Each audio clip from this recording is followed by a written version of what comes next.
इस वीडियो में हम गति और विराम के बीच अंतर को बड़े ही आसान और सरल शब्दों में समझने वाले हैं।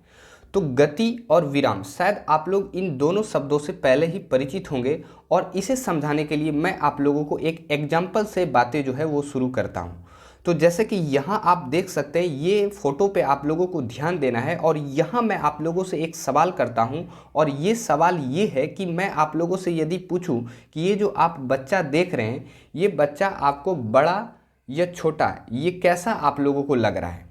तो अभी आप शायद ये स्पष्ट रूप से नहीं कह सकते हैं कि बच्चा बड़ा है या छोटा है। कुछ बच्चे आप लोगों में से कह रहे होंगे कि ये तो बच्चा छोटा है, लेकिन जैसे ही मैं हाथी के सापेक्ष में यदि बात करूं कि बच्चा जो है वो छोटा है या फिर बड़ा है, तो आप हाथी के सापेक्ष में ये देखकर बता सकते हैं कि बच्चा जो है वो छोटा है, यानी कि काफ़ी छोटा है।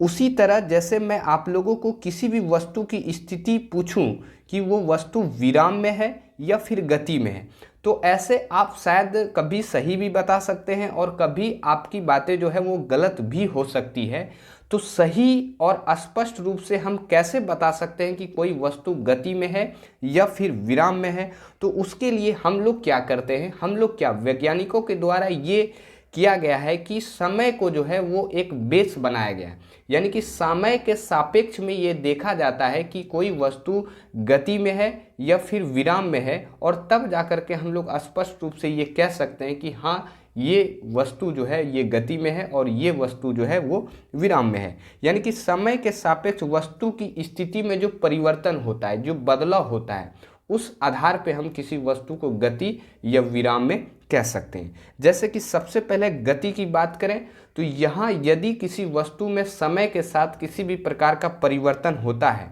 उसमें किसी भी प्रकार का बदलाव हो रहा है, तो हम कह सकते हैं कि वो वस्तु क्या है, गति में है। जैसे कि एग्जाम्पल के तौर पे देखें तो दौड़ते हुए बालक की गति, आप दौड़ते हुए बालक को देखे ही होंगे,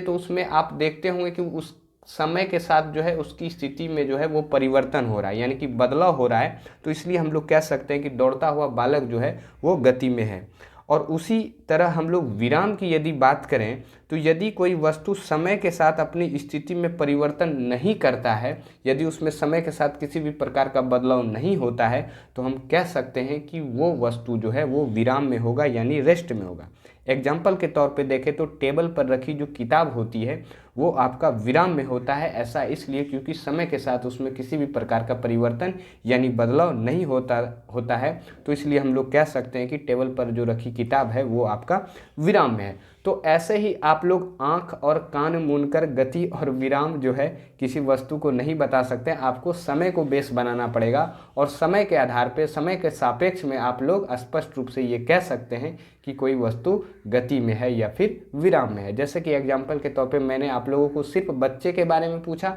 तो आप में से बहुत सारे बच्चे बता दिए होंगे कि वो बच्चा जो है वो छोटा है। और जैसे ही मैंने आप लोगों को हाथी के कंपैरिजन में पूछा, हाथी के सापेक्ष में पूछा, तो आप स्पष्ट रूप से ये कह ही सकते हैं कि वो बच्चा छोटा ही है। तो आप शायद गति और विराम के बीच जो बेसिक डिफरेंस होता है वो आप ये छोटा सा वीडियो के माध्यम से समझ पा रहे होंगे।